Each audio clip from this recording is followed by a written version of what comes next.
Hello, everyone. We're back. It's Jan Irvin and Joseph Atwill, your reporters into the true nature of culture. And we are presenting show number 39 of UnSpun.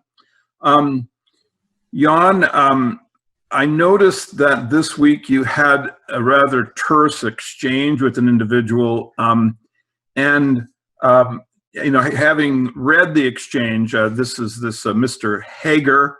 I thought we would use the exchange as a way basically to step through what we see is the illogic and outright sophistry of those who try to make the case that the counterculture wasn't a deliberate project, and it wasn't and this project was not pushed along by the CIA.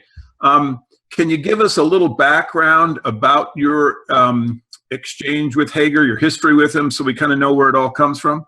Well, sure, Joe. And Stephen Hager, interestingly enough, his history is actually as the editor-in-chief of a little publication known as HighTimes magazine.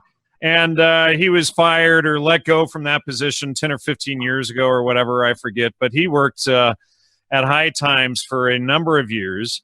He's got a number of books out. Years ago, I actually interviewed Steve on episode 48, which was released on October 19, 2009.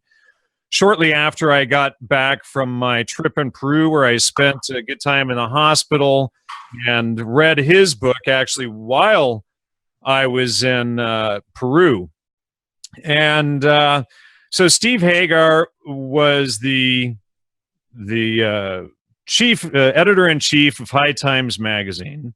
He spent a lot of time hanging out with the merry pranksters. He lives in New York. I met Steve a number of times over the years. I was the Inland Empire coordinator for the California Hemp Initiative back in the day. And of course, Jack Hager had been on the cover of HighTimes magazine a few times, and Steve would show up at Jack's place. In fact, Steve sat directly behind me at Jack's funeral. I have photographs of that, which I posted up on the UnSpun thread on Facebook today. Back in 2007, I was at the Seattle Hemp Fest, and Steve Hager showed up to, Jack and I and two others had all shared a hotel room. And Steve showed up to our room just back from the airport.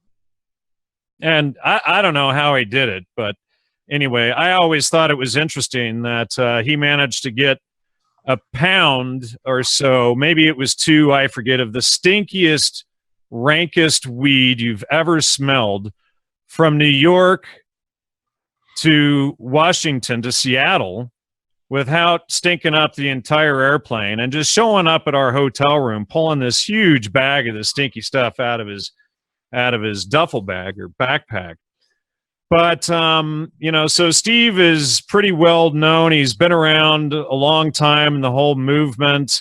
He is essentially one of the first guys to break the story behind Skull and Bones. He first published Chris Milligan's article about Skull and Bones, and then Chris Milligan published a book later on Skull and Bones exposing this.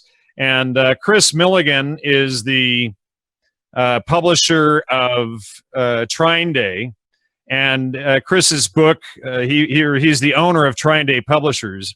And his book is called Fleshing Out Skull and Bones, where he later published all of this. And then, of course, there's been other books on this. So Steve was essentially the first to break this story on Skull and Bones. Now, interestingly enough, and Chris Milligan actually shared the table with Jack and I at the Seattle Hemp Fest, where Jack was selling his books and I was selling my books and stuff.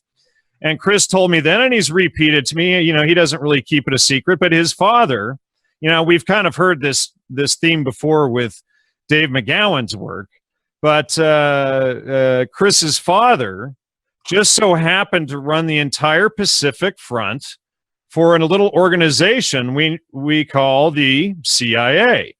And so, What a shock. What a shock, right? And so, you know, this company Trine has actually been sort of at the center of many attacks that we've gotten, especially my own work. But Joe, you know, just last week we did a show on counterintelligence in the alt media. And do you know who else Trine publishes? No, haven't a clue. Well, they also publish a guy by the name of Professor Daryl Hamamoto. Good old Daryl. Daryl is one of the individuals who has an open invitation to come on UnSpun and clarify any positions that we may cite inaccurately. And I certainly want to extend that invitation to Stephen Hager. Absolutely. That's a good point to make. Steve on the show. But I just wanted to say that I had read the exchange and was amazed that like at Hager's attempt at reason, because it just doesn't work. Attempt is a good way of wording it. Right. Is that what he, the problem is that he would not create or admit to the correct context of the information. And this is something, this is an error and is often just deliberate sophistry, but it's at the very best just a very, very crude analytic blunder, because when he makes basically the reference to Kesey and Leary being agents as absurd, we shouldn't look any further, and then he just leaves it as a point of data that, you know, that isn't, that, as if we couldn't connect it to something, as if we couldn't establish a context. What this train of thought, actually a train of sophistry, but what it attempts to do is to not allow the listener to understand that the thing that establishes the context is the documentation that, first of all, that MKUltra was attempting to create the counterculture, and that Gordon Wasson, you know, worked for MKUltra. He was Subproject 58, and the documents that prove this exist. Now, when you then go, for example, to his critique of the video, and you know, you actually reference the Leary's statement about that Kesey was one of his inspirations, but they don't get into the fact that the other person that Leary mentioned was Gordon Wasson, right? Because when you look at Leary's statement in the correct context of Wasson already having been established as an MKUltra agent, as someone who hid his identity, a lifetime actor, right? As someone who helped promote the counterculture into existence.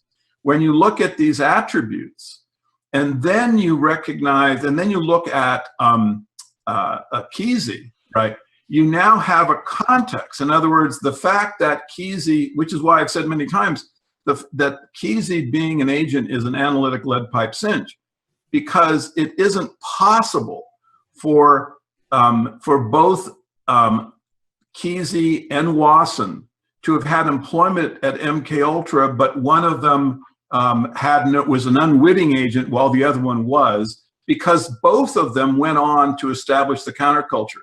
This absolutely novel and unique behavior.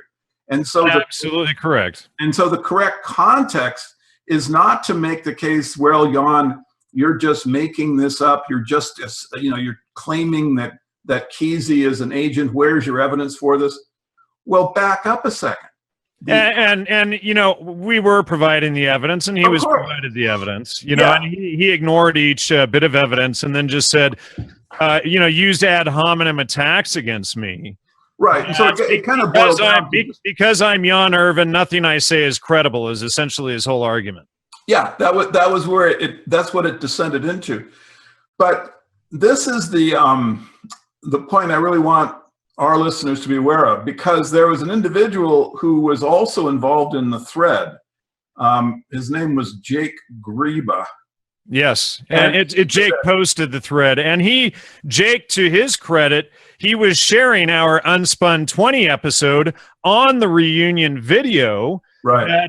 Where Timothy Leary and all of these guys were admitting it, and Leary was admitting that's where Leary says our undercover agents in Los Angeles. Exactly. This is our episode 20, where we go, through so much of this reunion party video, so people can go and hear that themselves, and don't just look at our analysis of it. Go on YouTube and watch it for yourself and hear what these people are saying and the money and everything that they're talking about there. How they have to hide the money, where the money comes from, paying the money back, etc. Right. Millions of dollars, tons of LSD, while Al Hubbard is sitting there wearing a sheriff's uniform or whatever he's got. And he's sitting in between Sidney Cohen and Humphrey Osmond, who are both MK Ultra doctors. Absolutely. The MK Ultra project is an odd thing. I mean, because the documents that detail it were destroyed. We have pay requisitions that list particular hospitals, particular projects, and a few of the doctors that were involved. Those are two of the doctors. Now, in between them, between Osmond and Cohen, sits Al Hubbard, right? Now, Al Hubbard's connection into the CIA are completely vetted. They're not something that's even open to conjecture. He was an agent during this time for the CIA. So what you have then is a couch that is literally filled with CIA agents, right? Now, bear in mind that they did not ever believe that fact would be made public, because they were under the assumption that the MK Ultra project and the details of their employment by it and the purpose of the MK Ultra, right, that Gordon Wasson's pay requisitions, they were under the assumption that this would never be discovered. Right. Now, let's just, I want to read some of these quotes from Hager. And the first thing he posts after Jake posted the thread was, "This story is completely horseshit. Blaming Leary and Kesey as CIA ops is ridiculous. Both were hounded and jailed." And we've described the whole setup from the Harvard Social Relations Department, and then there's the whole separation issue between the CIA operations and local government. So just because the cops in Orange County put Leary in prison and put him through the Orange County Superior Court doesn't mean that the cops and the judge in Orange County know what the CIA are doing. That's ridiculous. Well, that's of course, it's a cover story. Look. But hold on. He uses all of these things. Meanwhile, these dudes, Irvin and Atwill, ignore the real CIA ops of the 1960s.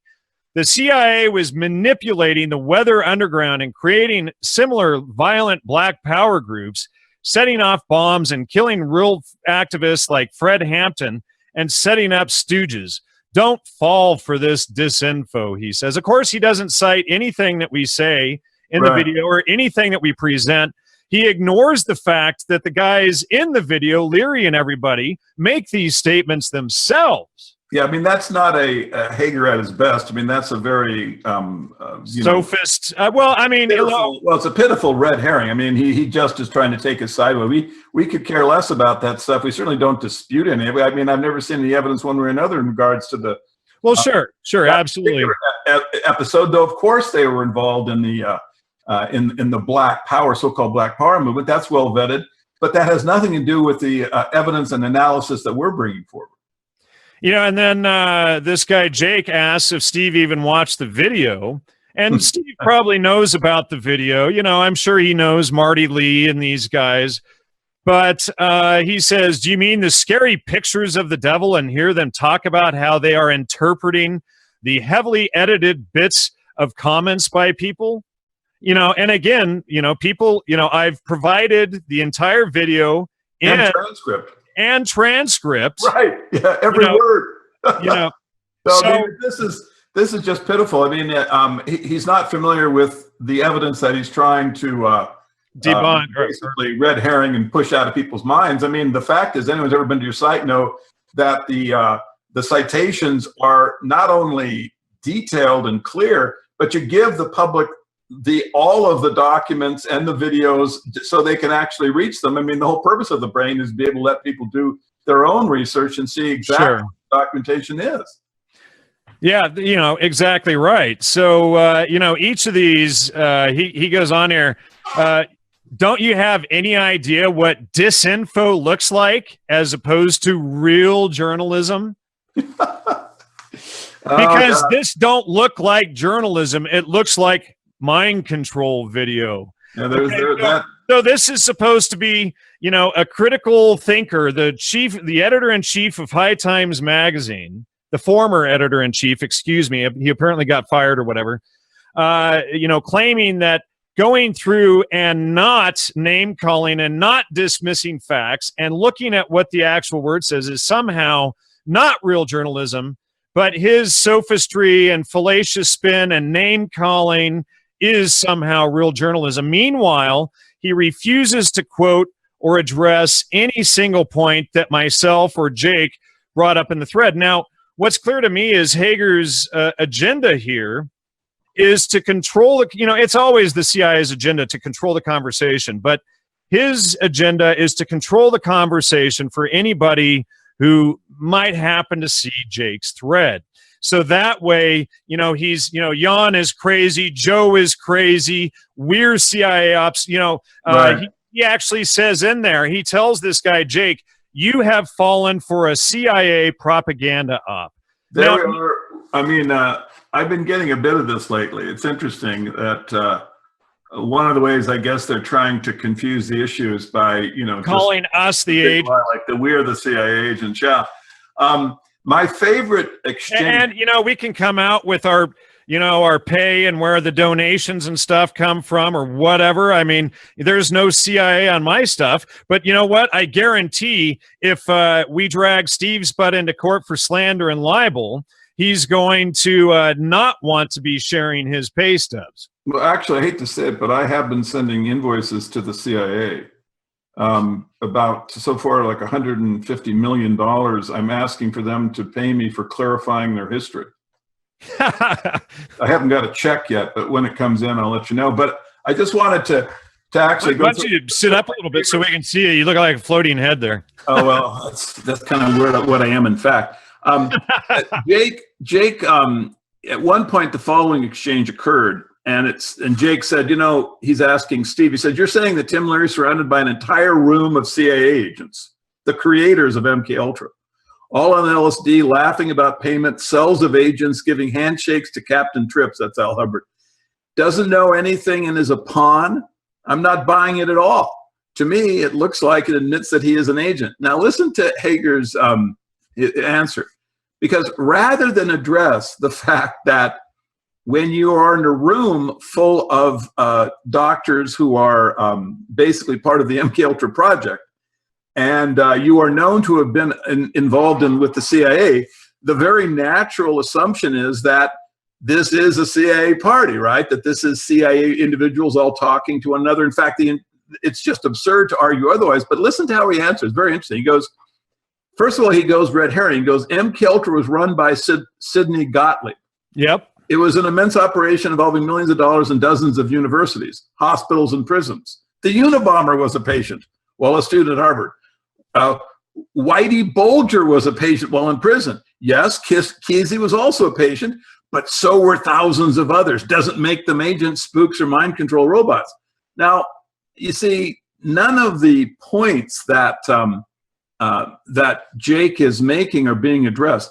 This is really pretty much sophisticated sophistry, because he takes the train of thought into MK Ultra was run by Gottlieb, as though somehow that would take the listener or reader away from the idea that the room is full of CIA agents. And then he talks about how there's dozens of universities, hospitals, prisons. I mean, he makes it sound so big that just, well, everyone's a CIA agent. Right. Everyone is an MK agent. Well, get this. So, he says spooks were planted all over the counterculture, which is a lie. We've shown that the counterculture was created by the CIA. Leary was just a pawn in their game, he says. Right. And then I tell him, God, you and your bullshit. And then I quote Walter Bowart's interview with Tim Leary. Now, for those of you who don't know, Walter Bowart was the author of Operation Mind Control, 1978. He was also the husband of Peggy Mellon Hitchcock, whose brother owned the Millbrook Mansion, where he set up Tim Leary and Ralph Metzner and the Merry Pranksters and the rest of the CIA crew at the Millbrook Mansion in New York. Now, this quote from Leary in the interview with Walter Bowart says, I proceeded as an intelligence agent since 1962, understanding that the next war for control of this planet and beyond had to do with the control of consciousness. Yes, he answered strongly, I was a witting agent of the CIA. Right. And then hold on. And then Bowart asked him, so you work for the Central Intelligence Agency, I asked. Is it the deputy director of plans you work for? Who makes out your checks? Leary, it's none of your business to know how those things work. I'll answer you no questions that have to do with business. I'll answer you any questions about history or people. Now, here's Hager's response.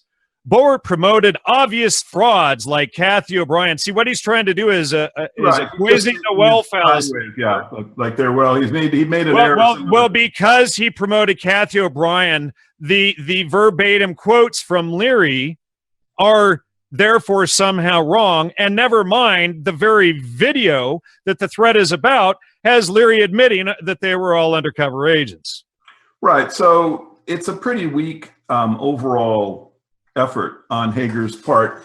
It's mainly useful in my mind because it can be dissected fairly easily in a way that the public can see exactly how those individuals that are bringing out the truth about the CIA's involvement in the counterculture, how they attempt to intimidate. Because, Hager basically, if you look at it, what's really his strongest position is just his insults, right? And that's why I was so happy with the tone of response that you gave, because basically, when you are the one that is attempting to have an exchange of reason, and you're the one that brings in the evidence, and then have someone take, your character, the ad hominem fallacy, put that on the table.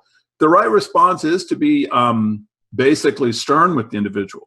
And then try to force them out of the, thinking that they can win or intimidate by insults, to try to move them back into analysis of the evidence. So that's one of the reasons why I would really like Stephen Hager to take up our invitation and come and he can even review his statements. Sometimes, in the heat of an exchange, you can make statements that are not completely your mind. And so he can review them, present us what he thinks is the better argument, his best argument, and then bring that on to the show and discuss. And quote it verbatim. And allow us to break it down from there. Exactly.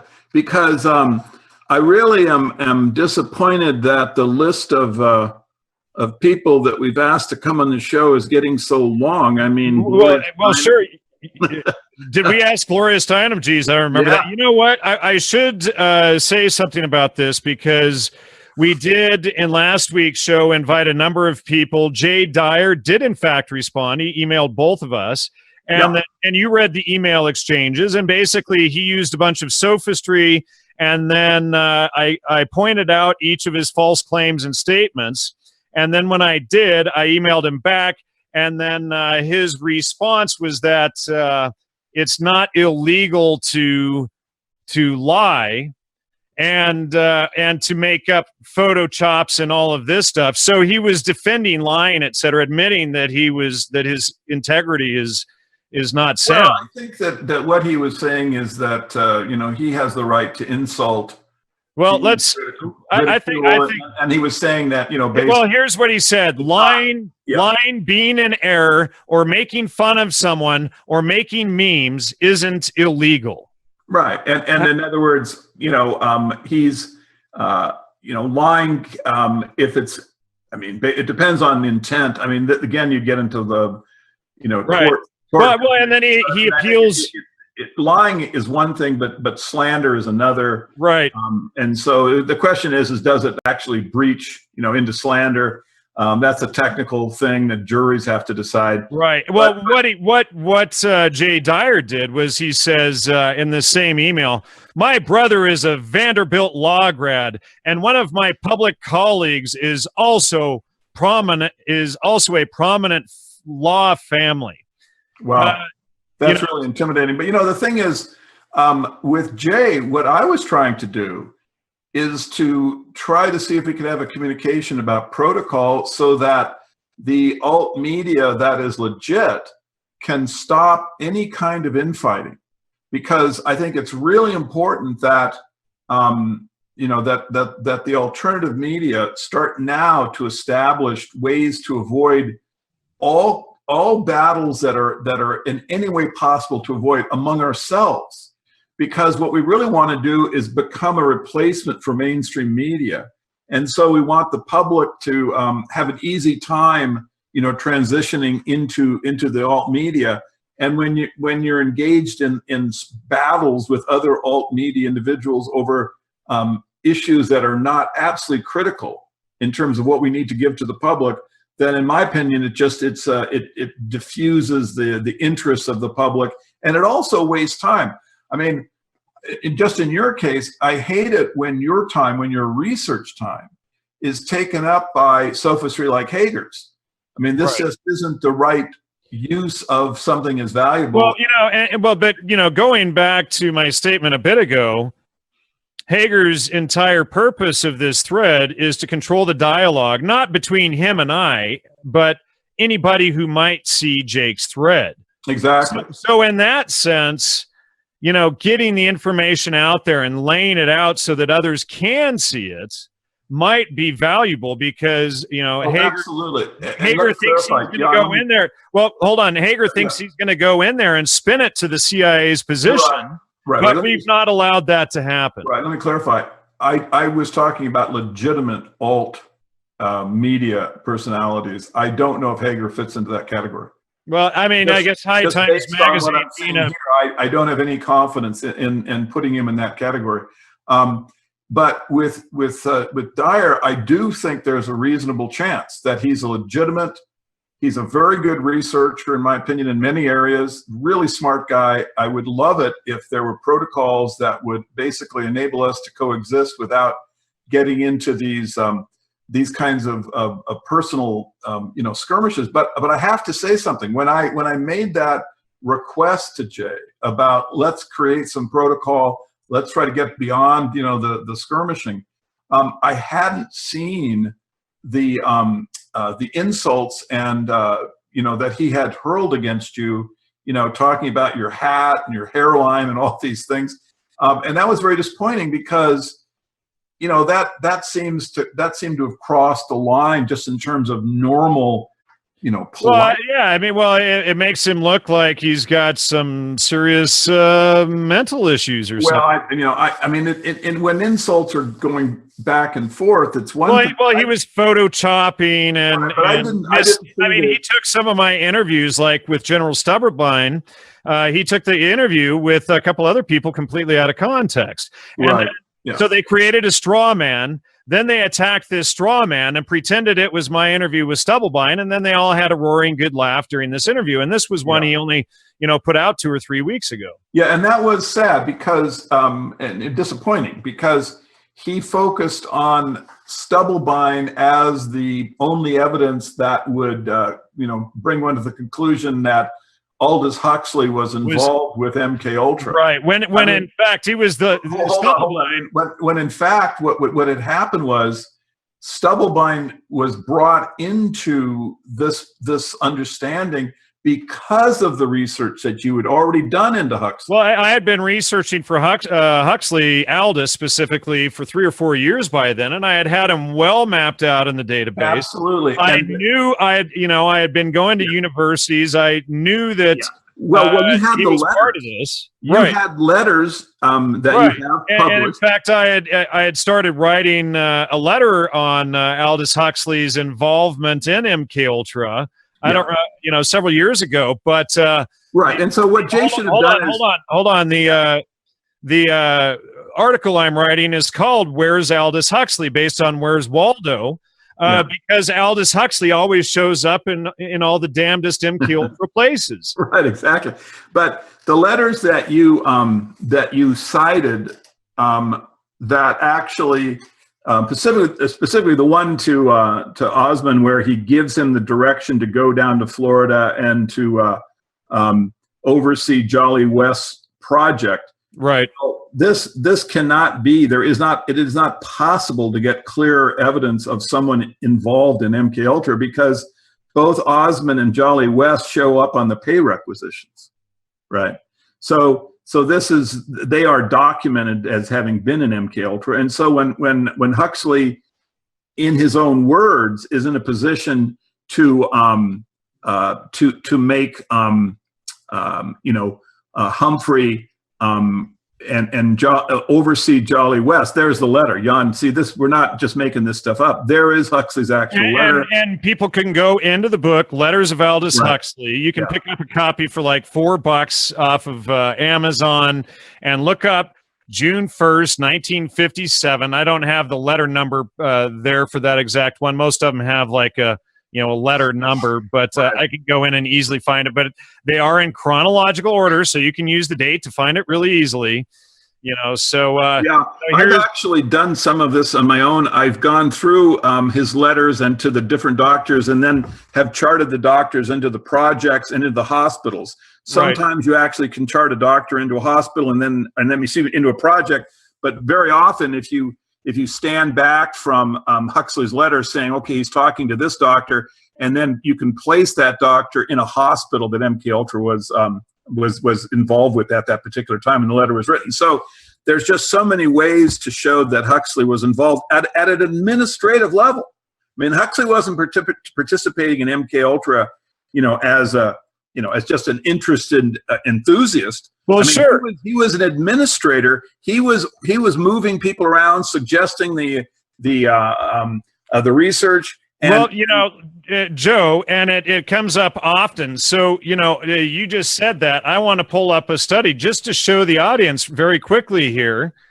what Huxley was suggesting. So this letter right here is from October 17, 1952, and it's from Aldous Huxley to Alan Watts. It's letter number 616, and one of these numbers up here. Anyway, but it's Alan Watts in regard to research, and he's talking about Project MK Ultra. I think we should make it quite clear that there is no intention of undertaking any micro physiological investigations of the nerves, electric potentials, etc., and what we are interested in is the molar phenomena of the human organism as a whole. And then you look up the molar phenomenon. It's behavioral science and deals with behaviorism.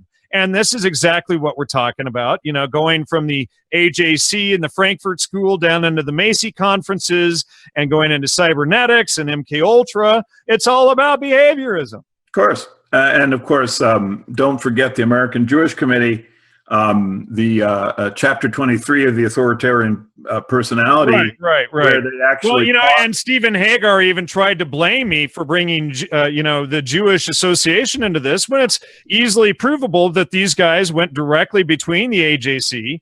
You and I did a whole show on this. That's right. Yeah, the AJC has a lot of individual, but and they go straight into MK Ultra, but the AJC has, as a conclusion to the authoritarian personality, it actually talks about using psychological techniques on a mass scale, and how we mustn't be timid to use the same techniques of mind control that fascism did.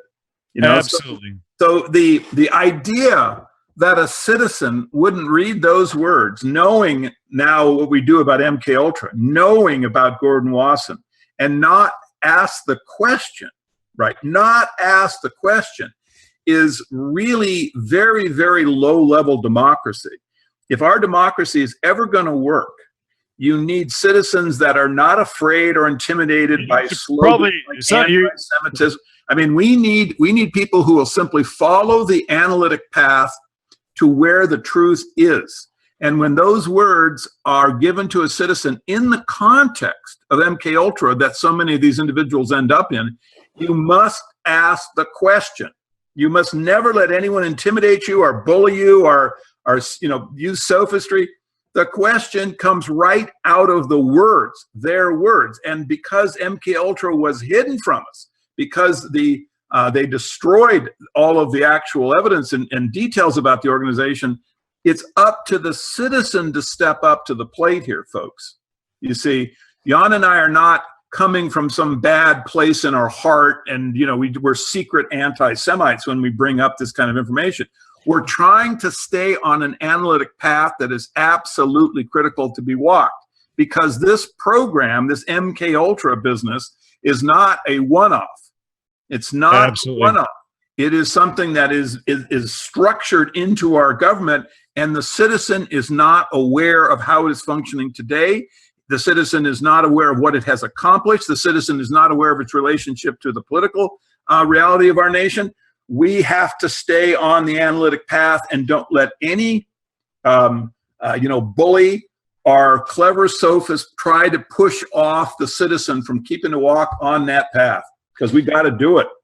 Now, I'm going to just mention here, because you use the word democracy and citizen, that's going to upset a lot of people because of what the word citizen really is. And democracy means mob rules. So we should probably at least discuss republic or something, because that's what it's supposed to have been, even though we've been under anarchy forever and nobody's, it's all color of law and nobody's following the law. Yeah, we should do a show on these definitions, but we should invite Clint Richardson on to discuss. Sure, that would be a good show. It'd be a lot of fun. But the fact is that we have a kind of psychological dictatorship. Right. And the illusion of democracy is being created by, artificial dialectics and a whole lot of neuro-linguistic programming to keep us focused on things like same-sex marriage and same-sex bathrooms, when, basically they're setting up a biological dictatorship where they're actually starting to be able to control, and create a caste system. Right, a caste system that's genetic. So I would say the citizen has every right to be a little bit energized, and now the question is, well, how will the individual or citizen, however you want to call them, how will they respond?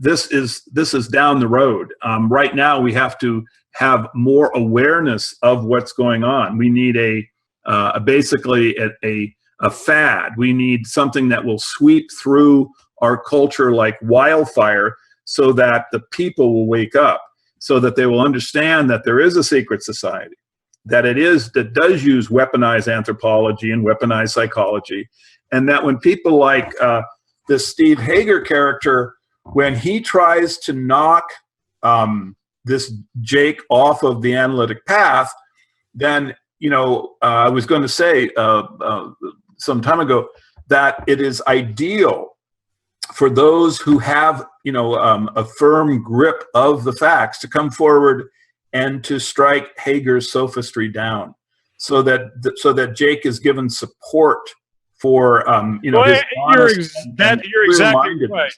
You're exactly right, because what happens is if somebody's still not sure and they don't have the self-confidence in themselves, if they haven't checked the primaries, they might be in doubt. And this is Steve's whole agenda, in my opinion, is to knock these people from daring to question and daring to look back into line, back into believing the CIA's official version of the story. Sure. Intimidation is the primary tool. Look at 911.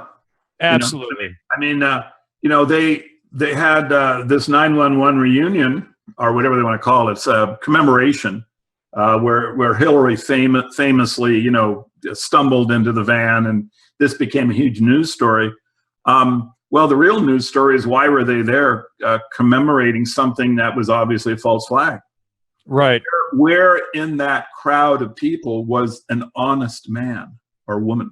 Well, you mean as far as the presenters, Building 7 didn't come down by fire. How did it come down?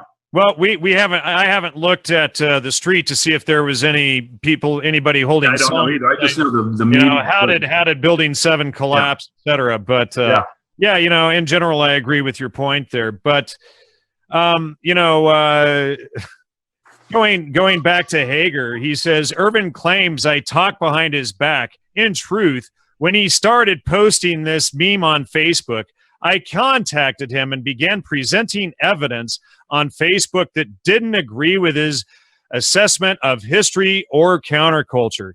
He flamed out on me, he says, like he is doing here, he says, even though I'm the one quoting and providing citations and things in each post, and he has not provided anything. He did provide Hank Albarelli's own statement, or a citation to Hank Albarelli's book. Now, interestingly, Joe, you won't believe this, but do you know who Hank Albarelli's publisher is?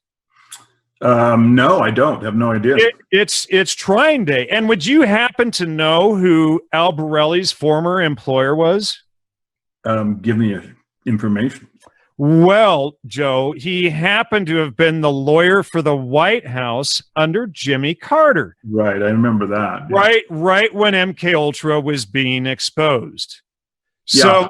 So, you know, here he is citing this, you know, this publishing cell, and you know, another member of the cell there, Albarelli, and I debunked or exposed a good chunk of Albarelli's sophism in my article, Spies in Academic Clothing. And I think we also included a little bit in the Manufacturing the Deadhead article. And so now Hager refers to Albarelli then, and avoiding everything that I exposed and all of the sophistry and the White House connections and all of this stuff. And he says, if you want to know the real story of MK Ultra, avoid the claptrap on Irvin's website and read this book.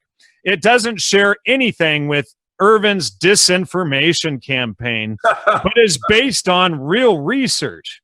Now, I agree with a lot of Albarelli's research. Albarelli's book is the most readable out of the intelligence community's attempt to control the conversation. At least in my opinion, it's written by the intelligence community. At minimum, you know, this guy, Albarelli, who attacked me and spun all of my research and tried to mislead my research for 3 years, was from the White House. So this is coming from the top down. So this is the same guy that that Hager wants to promote. Now, again, you know, I do recommend everybody read Albarelli's book. He at least exposed that Frank Olson's murder was a murder and not a suicide. And he did present a lot of new valid research that we didn't have before. But in my opinion, it's still of this same 70-30 category that I cover in the Spies in Academic Clothing article, which Hager has to completely avoid all that I exposed in that. Right. I would just assume that Albarelli is just what's called a limited hangout. In other words, absolutely, yes. He brings out, you know, very carefully chosen events and acts of MK Ultra that he will bring to the public, because these are the exact ones which lead nowhere. But by doing so, he takes control over the you know, this exposure process. Well, the conversation, yeah. Right, and so that then it's sort of like John Marks with the Manchurian Candidate, where yeah, you know, where you're actually, you know, thinking that, well, perhaps the whole project was basically to create someone like Jason Bourne or the Manchurian Candidate. And right. Notice that Hollywood then comes in lockstep and then makes movies like Jason Bourne and the Manchurian Candidate. So the public then has in their mind the idea that, well, they were trying to create a high-tech program soldier. It right. was wrong, and they were using LSD and all of these things. But that sure doesn't have anything to do with the counterculture. Right, absolutely. And then what they'll do is each of these books, and in my article, and you and I did a show recently about my article, Spies in Academic Clothing, but each of these books states, oh, there's just no evidence that the CIA created the counterculture, even though there's all these claims. And then what they do is they either omit citations or they ridicule the citations and misrepresent them. Yeah, so I went through and I fact-checked each one of those. So I do, highly recommend that people fact-check my work on this, as well as fact-check Hager's non-existent citations. And, when somebody has to name call and base everything on fallacies and misdirection. John, I have an incoming call. I mentioned I'm going to have to shut off just for a few seconds. All right. So when somebody has to use fallacious name calling and misdirection, et cetera, to make each of their points, that should clue you in, ladies and gentlemen, the audience, that that this is intentional misdirection. And where are the citations? Where are the quotes? Hager repeatedly states that I make all of these errors in my work, and he can't cite a single one. Why can't he quote a single error? Why can't he show these egregious mistakes I've made or these claims that I've made, while every one of the claims that I've made, I've cited? And then what he does is he avoids the citation, uses appeal to ridicule, uses poisoning the well fallacies, uses circumstantial ad hominems. Here's a circumstantial ad hominem from Hager. He says, Irvin is not a real journalist, but a propagandist with an agenda. Okay, so by providing the exact quotes, by letting people know where they can find this primary material in the university archives like Stanford, like Princeton, like Yale, like Columbia, etc., where these exact documents that none of these people in the field have published for the last 60 years, I'm somehow disin for doing that. But somebody who sits here and spins and name calls and uses all of this fallacious language is somehow not. So he says, is but a propagandist with an agenda who seeks to distort the history of the counterculture in order to discredit people like Ken Kesey. Now, Joe has done a full analysis of Kesey's book, One Who Flew Over the Cuckoo's Nest. We did 2 shows on this show, UnSpun, on Kesey, and Joe did a whole debate with someone who failed miserably in counteracting any of Joe's points, and all the guy did was slander me and ad hominem me during Joe's whole quote unquote debate with this guy. So and commit libels. So it says it's disgraceful what he is doing, continuing on with Hager's comments about me, while running people into this. There was no Holocaust of Jews in Europe. I didn't say that.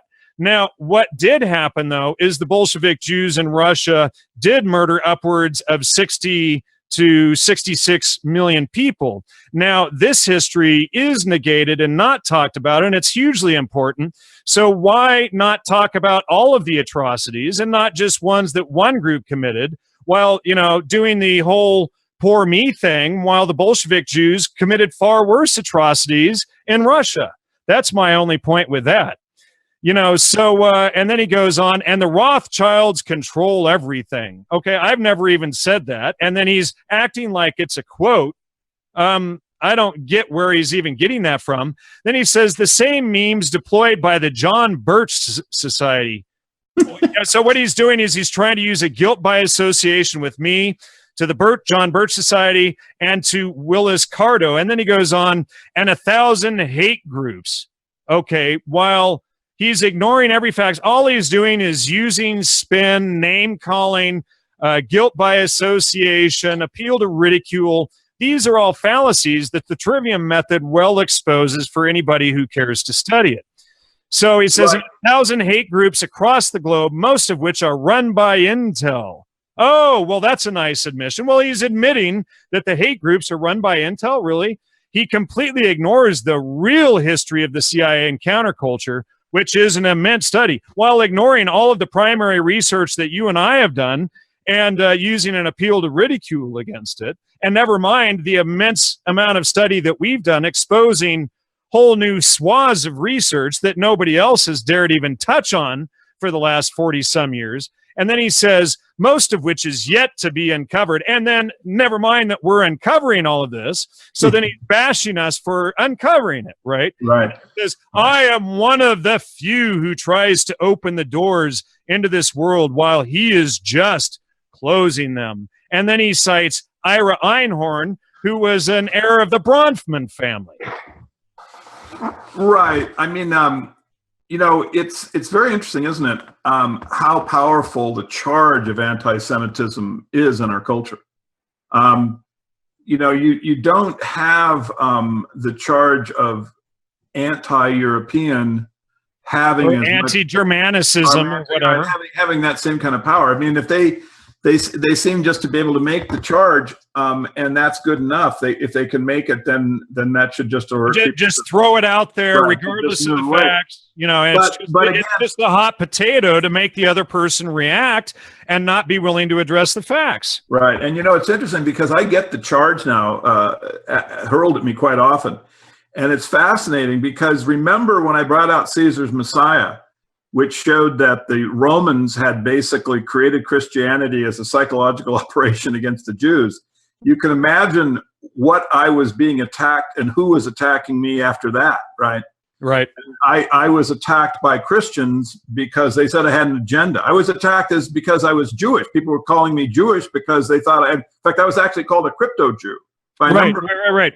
And then a lot of people made a big deal because you were in a Jesuit school in Japan. Right. And then I was a Jesuit, right? Because I had Jesuit education. When you were like 5 or 6 years old, right? Now, so at that point, then when the analytic path takes, into other areas and you start asking questions like, well, what is you see, when you look at MK Ultra, we have a question. We don't know exactly how it fits into the overall secret society. We don't know who the individuals were who were actually operating at the top. We only know part of it. Now, we are required as humans to go forward and understand the whole thing. And when we look at something like the American Jewish Committee's relationship to the Macy Conference and MK Ultra, and we look at going back in time and you see Gregor Lukas, the creator of the Frankfurt School, right, using mind control and sexual depravity as tools in Hungary and then like pre-World War II, and then you see his relationship to Adorno, you have to at least ask the question, is there an ethnic component? Now, it doesn't mean if there was, that is all of MK Ultra, that this is all of that the CIA is made up and it certainly doesn't mean that there's any general condemnation of Jewish people. It just means that the facts require that we look at whether or not there is an ethnic component to parts of what we're dealing with. Absolutely. And anyone who tries to knock anyone aside with the charge that, hey, it's coming from a bad place in your heart, wait a second. It's coming from a good place in our mind. This isn't about, we are on an analytic path. We are trying our very best to use logic and evidence in a rational way to get to the bottom of something that is absolutely critical for every single individual to know. We're talking about the nature of our political reality today. This isn't some historical event in 60 years ago. We need to know these things right now about what's going on in our present moment. And so we just need to have the courage and the fortitude that when the sophists try to knock us off with insults, with the charge of anti-Semitism or anti-homosexual, which was leveled at me the other day because I had mentioned that that sexual identity could be weaponized, right? I was gay bashing, right? Right. So whenever these slurs against the character are hurled because people don't want you to get into areas and uncover things, you just have to say, I'm sorry, but we're going forward with the analytic path. Try to knock me off the analytic path with analysis and evidence. Who is this individual? Well, this is Steve Hager. Good heavens. And he, of course, you know, he was on, looks like the mainstream news there. Is that CNN? I mean, CNN, of course, always lets on legitimate researchers, right? Yeah, they do. Yeah, they've uncovered well, 911. Look at all the great research they did there. Right. You know, Joe, what I also wanted to mention is one of the attacks that Hager leveled at me in that thread, he actually dared to attempt to use Dennis McKenna's slanderous attack on me while omitting that you and I, just a few episodes ago, episode number 32, did a whole episode exposing Dennis McKenna's very, argument against me. Yeah, which was ridiculous. And, so this is what, Hager was left to resort to in his attacks on us, is this nonsense by, Dennis McKenna spinning every fact, lying about the whole thing, using, in fact, the exact same tactics as Stephen Hager, ironically. Yeah, well, I think that those of us, and those in our audience that listen to us and who come with us on the analytic path and who are gaining, as both Jan and I are as we go forward, and learning from you and learning from one another and helping everyone move forward in this process, you can just expect more and more of this as we go forward. Absolutely. This is going to, we intend to basically become a cultural force, which is what we have to do in order to have the kind of impact. I think that's too late, Joe. I think it's already happened. Right, exactly. But my point is that ever larger and growing in strength and numbers every single day. And so the more we do penetrate culture, and the more people are aware, wait a second, there's something wrong about the counterculture. There's something wrong inside our government. There is something malevolent and sick, and there's analysis and evidence, and we've got to get to the bottom of this. You'd better believe that Jan and I are going to get a greater and greater degrees of this kind of stuff hurled at us. Absolutely. And each time we're going to get greater and greater degrees of understanding because of these attacks. Exactly. As well. Without all of the attacks against me, Joe, I wouldn't have figured out half of what I did for Spies in Academic Clothing. So in that article, I had to thank the CIA for the attacks. Thank you, Stephen Hager, for your attacks. Thank you, Hank Albarelli. Thank you, Professor Daryl Hamamoto. Thank you, Judy Very Baker, Hank, whoever else, Chris Bennett, all the others up there at Trine Day. We really appreciate all of the attacks and all of the others of you out there, because without those attacks, it would be harder to figure out as much of the information, because of course it's us to analyze clearly. Well, sure. And there is, a lot of cliches are false, but there is some truth to the cliche statement. You get the most flack when you're over the target. Yeah, and anything that doesn't kill you makes you stronger. And so, we expect more of this. And as long as we're standing, you can rest assured that it isn't going to stop us. We're going to stay on the analytic path. We just expect insults, and we want to make sure that the audience, the people who listen to us, understand that we are absolutely sincere in our attempt to get to the truth. We are unafraid of what's being hurled at us, the insults and all of these things that come at us. We're unafraid, but we want everyone that listens to us to understand that, look, if you don't like what you're hearing, produce analysis. Do it publicly. We will always respond to analysis and evidence. This is the path we're on. And proper analysis, and not just spin. Well, I would say that what we saw with Hager is not analysis. No, absolutely not. It's just lobbing ridicule. It's just hurling insults and some weak sophistry. He's really pretty. I don't mean to be insulting, but it's just the argument was very weak. And even as someone who hurls insults, it wasn't. I can do better insults than that in my sleep. Well, Joe, his tactics, like the others coming out of Trine Day, etc., is very much, it reminds me very much of this woman, Iona Miller. Now, I had spoken to, she did a hit piece on me with a guy, and we're just about done here, with a guy Mark Stallman, and her ex-husband was Richard Allen Miller. And in this video, I discuss Richard Miller and I discuss his wife is a CIA spin writer doing hit pieces on me. And, so he admits the whole thing. The intel community is harassing us. We have them admitting it. And, so just look at the evidence, check it out, study the trivium method, and understand how spin works, and support the show. By the way, I'm doing a fundraiser for a new server on the Gnostic Media website. I need to raise about $6 to $10 grand to pay for the new server. So all donations are extremely helpful. That's, you can find it right there on the front page and the banners. And please also support the show, support CCN, buy our books, buy Joseph. Yeah, go to CaesarsMessiah.com and post a comment and make a donation. I'll see you all next week. Thank you. Thank you, Joe. See you next week, everyone. Bye-bye. Thank you for tuning into CCN. This unique network is dedicated to free and independent media. CCN was created with the belief that information is the common heritage of all beings, which is why our live stream high-definition broadcast is easily accessible and free to view.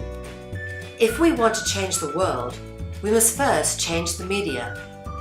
Having produced over 1,000 shows in 2015, which are all archived on YouTube, we look forward to bringing you more groundbreaking, cutting-edge information in 2016.